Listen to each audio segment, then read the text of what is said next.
Car s'il venait quelqu'un qui vous prêchait un autre Jésus que celui que nous avons prêché, ou un autre esprit que celui que vous avez reçu, ou un autre évangile que celui que vous avez embrassé, vous le supporteriez fort bien.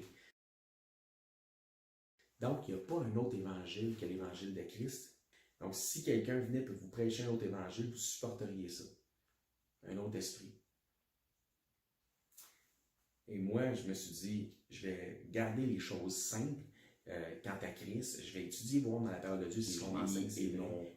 Mon drapeau rouge qui se lève, c'est lorsque je me rends compte qu'il y a des doctrines qui sont enseignées qui semblent extrêmement complexes. Et à ce moment-là, immédiatement, moi, il y a comme un petit red flag qui me dit « c'est peut-être pas selon les Écritures. » Éprouvez toute chose, retenez ce qui est bon. Donc, éprouvez toute chose, retenez ce qui est bon. Ça, c'est une chose que les gens, justement, les prêcheurs qui reçoivent des enseignements, qui perpétuent des enseignements, ont tendance à avoir reçu des choses, pas nécessairement les avoir éprouvées, mais ils retiennent des choses. Mais avant de les retenir, il faut les éprouver. Et quand on les a éprouvés, on ne retient que ce qui est bon. Éprouvez toute chose, retenez ce qui est bon. Mais n'ayez pas tendance à retenir si vous n'avez pas éprouvé, parce que vous pourriez être en train de retenir ce qui n'est pas bon.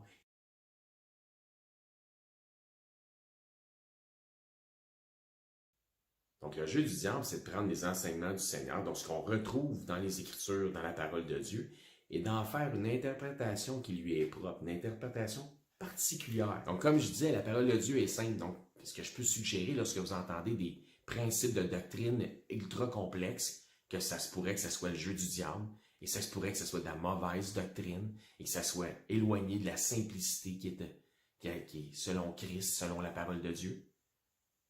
Soyez alerte. Soyez prudents. Ça nous dit, examinez tout, retenez ce qui est bon. Donc, éprouvez tout, retenez ce qui est bon. Parce que le danger est le suivant, c'est que la plupart des gens, ce qu'ils font, c'est qu'ils n'éprouvent rien et retiennent tout ce qui est mal.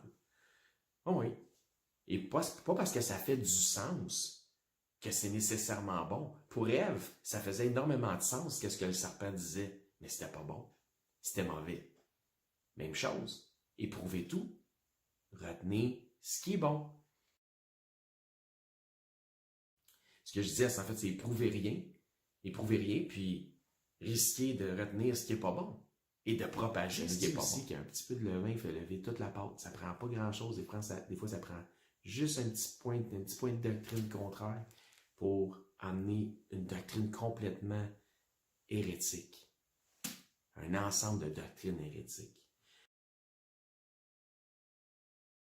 Car, au verset 4, car s'il venait quelqu'un qui vous prêchait un autre Jésus, ça va loin, hein? Que celui que nous avons prêché, ou un autre esprit, que celui que vous avez reçu. Est-ce peut-tu qu'il y en a qui, tout de suite, comprennent qu'il y en a qui ont un autre esprit, qui ont peut-être un autre Jésus? On continue. Un autre esprit que celui que vous avez reçu, ou un autre évangile. Combien il y a d'évangiles? Un seul. Il n'y a pas d'autre évangile. Il y a un seul évangile. Un autre évangile que celui que vous avez embrassé, vous le supporteriez fort bien. Vous en rendriez même pas compte. C'est ce qu'il dit. Donc, on a vu aussi que les anges prennent, lorsqu'ils viennent s'adresser aux hommes, habituellement une forme humaine. On a vu que les démons sont les anges de Satan, que Satan se déguise même en ange de lumière, et il le fait. Donc, c'est la façon que c'est proposé dans le texte, c'est que Satan se déguise en ange de lumière. Pas Satan irait même jusqu'à se déguiser, non. C'est quelque chose qu'il fait. Donc, c'est un séducteur, faire attention à ça. Que ses ministres, c'est-à-dire, comme il a ses anges, il a aussi ses ministres. Donc, ses pasteurs ou ses pseudo-pasteurs se déguisent en ministres de justice. Donc, encore une fois, sont issus de leur père, le diable. Ce sont des séducteurs, des menteurs. Comme il l'est, ce sont des gens qui veulent pervertir l'évangile et ou apporter un autre évangile. Et à ce sujet, Paul nous dit clairement qu'il y a un seul et unique évangile. C'est ce qu'on a vu. Donc, dans Galates, ça nous met ça clairement. Paul a établi ça très clairement. Et que si même un ange descendu du ciel, et non pas un des anges de Satan, mais vraiment un ange de Dieu qui venait descendre du ciel et amenait un évangile différent que l'évangile que Paul a apporté, qui est le seul évangile en fait, il manifeste qu'il n'y a aucun autre évangile lorsqu'il en parle, et bien que celui-ci soit anathème ou en fait qu'il soit porté comme au rang de ceux qui se rebellent contre Dieu, comme les anges déchus, comme un démon finalement qui se serait rebellé contre Dieu à ce point-là.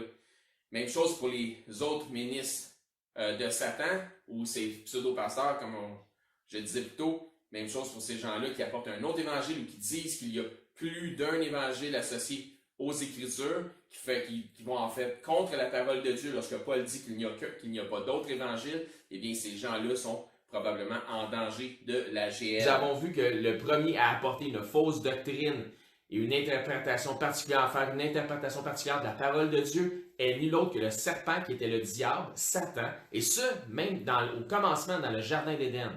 Nous avons aussi vu que la plupart des études complexes doctrinales sont en fait généralement éloignées de la simplicité de Christ, puisque Christ est aussi appelé la parole de Dieu, donc loin des saintes Écritures, loin de la saine doctrine selon les Écritures. La plupart des études exhaustives sont en fait une forme d'hyper-intellectualisation des Écritures, une tentative de rationaliser les Écritures, de rationaliser les choses qui semblent difficiles à comprendre, mais qui en fait, si on les conserve simplement dans leur bon contexte, sont extrêmement simples à comprendre. Donc pour certains, c'est tellement simple qu'il faudrait compliquer toute chose. Nous avons vu qu'il est anormal de demeurer pour toujours des petits-enfants en Christ. Nous avons besoin d'avoir une croissance spirituelle, de devenir des hommes faits, d'avoir un jugement exercé à discerner le bien du mal et ainsi être en mesure d'éprouver tout et de retenir ce qui est bon seulement. Qu'un peu de levain fait lever toute la pâte. Le levain étant un type de fausse doctrine qui est en fait, la fausse doctrine, un péché lorsqu'on l'examine comme il faut. Une fausse doctrine qui vient soit en ajoutant ou en retirant quelque chose de la parole de Dieu, ce qui en fait pervertit l'Évangile. Paul nous dit clairement que si quelqu'un vient vous annoncer un évangile différent, même s'il s'agissait d'un ange descendu du ciel, que celui-ci soit maudit, que celui-ci soit anathème. Ce qui va en ligne avec ceux qui souhaitent ajouter des lois par-dessus la grâce. Par exemple, on voit celle qui est ajoutée, qui est celle de la circoncision, où Paul dit que celle-ci, Paul il l'a pris comme étant une menace à la vérité de l'Évangile, une menace à la grâce, une hérésie, puis comme étant en fait un autre évangile. Un peu de levain fait lever toute la pâte. Donc, une mauvaise doctrine, une hérésie et l'ensemble de tout ce qui semble bon peut se retrouver corrompu, donc prendre le dessus sur tout ce qui est bon.